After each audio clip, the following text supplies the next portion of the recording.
जय जगन्नाथ किचन केन्द्र आपण मानक स्वागत। वर्तमान तो तरबूज बहुत मिलूँ तो मुझे भाविली गोटे तरबूज कि गोटे रेसिपी करने तो से सामग्री नहीं कि तरबूज गोलाप पाखुड़ा और मिश्री।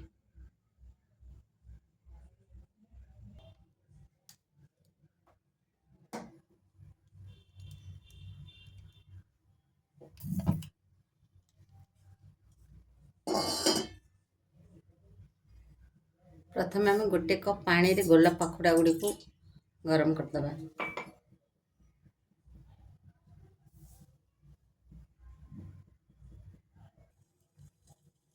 प्रथम आम पानी को गरम करदबा से गोलाप पाखुड़ा जो नहीं ताको पकईदबा। 2 मिनट पर तार कलर छाड़ीज तापर आम ताको ऑफ करदबा। मुझे तरबूजटा नहीं ताको मु ग्राइंडिंग कर तार जूसटा काढ़ी देछि। और जो गोलाप पाखुड़ा को जो ताको फुटई थी तार कलर आसी जाइए तो मुझे ताको ये किछि किछि मिसई दउछि।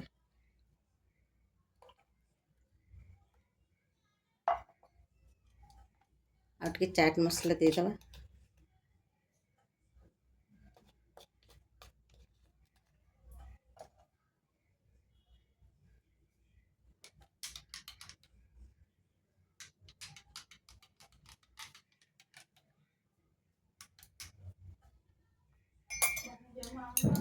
आमर प्रस्तुत हो गला तरबूज जूस।